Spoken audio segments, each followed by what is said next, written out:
Hello and welcome to the Old Coot and the Geezer Talking Movies, the greatest show in the history of the interweb.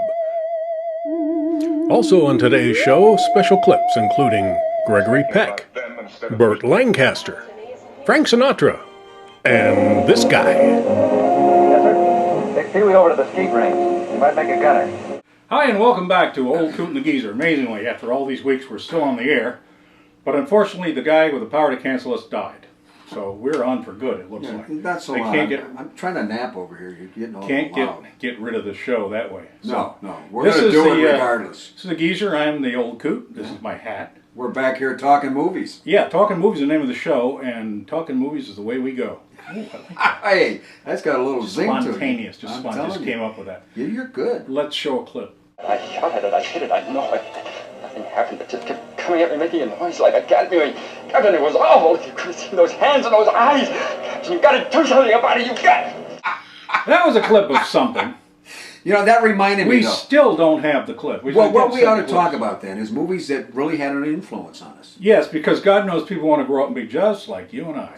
But movies do, you're absolutely right, though. No. Movies do have an influence on how do. people's lives are shaped. There's no doubt about it. Well, people grow up, they want to be like certain people. Yeah, well, let's say they wanted to be like you. What was a movie that maybe had an influence on your life? Well, I'd start off by saying, who I wanted to be when I grew up. And I think probably when I was young, the person I really emulated, the one I thought was the greatest movie star, was Ava Gardner. Ava Gardner et Frank Sinatra ont eu plus de succès auprès du public par leurs frasques, leurs disputes. Boy, was she hot when she was young, huh? Frank Sinatra nailed her, right? I mean, Frank Sinatra actually married her, didn't he? Thank God he's not. Yeah, so he's entitled to nail her. Nice recovery. Look, there, excuse me. We run a family show, and I have to sorry. apologize for. Can we edit that out? Yeah, sure, it's done. No, but she. We'll edit it out around another clip. Here's a clip. The Thing from Another World. And we're back from our clip. Tell me about a film that influenced your life, Coop. There were a couple of them. One was, this was kind of funny because when I was a kid, my father was in the military and he was stationed in Greenland. That's right. Wow. Greenland, the Greenland. Cold up there. Tanugliafik Fjord, Narsarsuaq, Greenland, Blue Rest 1. I can still spell Narsarsuaq. Wow. N-A-R-S-A-R-S-S-U-A-K. And there was a movie, used to show movies on Saturdays for the kids up there because you could bring your family. And they showed The Thing, the original The Thing. This is the spot where it was first seen, and these are the first people who saw the thing. How did it get here? Where did it come from? What is it? And The Thing, originally, that was the thing that created the outer space thing and then ran amok and ice in the ice up there. It was actually James Arness played him, but we didn't know that at the time. Who later went We went on to the Gunsmoke, Western thing. yeah. Gunsmoke, yeah. Gunsmoke, starring James Arness.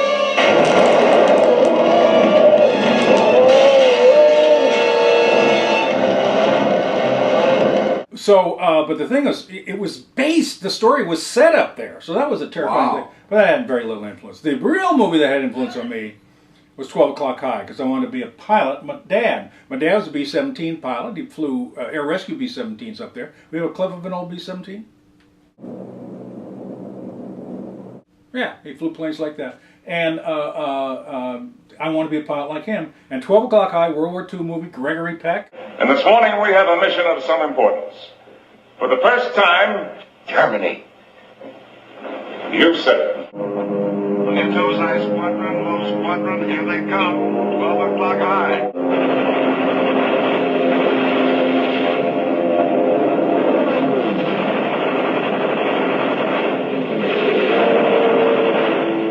We're in a war, a shooting war.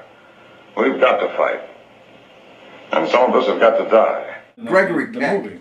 Oh, yeah, To Kill a Mockingbird. He was great in that. Yes, and at the same... There's a movie that also influenced me, was To Kill a Mockingbird. Was it? Yeah, that's a very influential. You wanted to be the lawyer you never became. No, but I realize I should probably stay away from the legal system. You get in a lot of trouble with that stuff, you know. Yeah, particularly if you don't have a license. I've been appointed to defend Tom Robinson. Now that he's been charged, that's what I intend to do. You've taken his You'll excuse me, Mr. Ewell.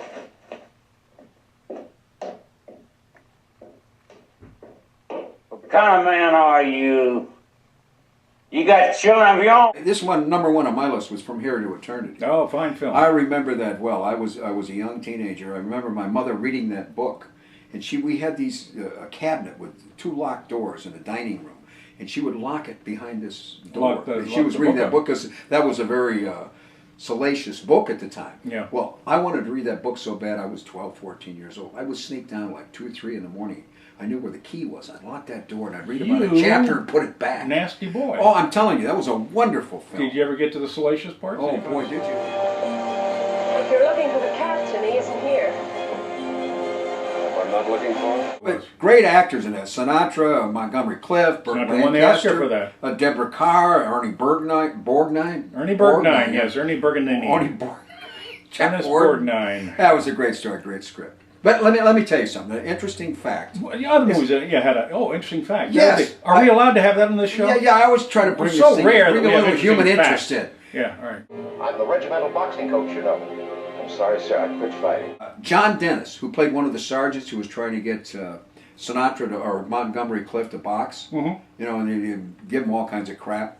I met John Dennis later on. Dennis. He directed a thing I was in. Is he a friend of Ernie Borgnini's? No, he wasn't a friend of Ernie Borgnini. I ran into him once when I was driving cab. Neither one of us was working. I said, "What are you doing?" He says, "Al." He gave me a card. He had a hypnotist on it. He'd gone to some hypnotist training thing because his wife was bugging him about getting a real job, you know. So he's a hypnotist. Yeah, so you never know. With actors, yeah, wonderful actor. Now he's working as a hypnotist. Did he hypnotize you? No, he didn't. I got in the cab and anyway, this is the Old Coot. I'm the geezer. No, I'm the geezer. I'm telling you. You introduced me and I'm supposed to introduce you. I don't know. We're just talking movies. Absolutely. Remember, Hollywood will do unto you before you do it unto... I got that wrong, too. Yeah, that's right. It's a slow... And they got it coming to them. That's right. All right, that's it. And, did we run the clip? Yeah, well, yeah. Okay. Back next time.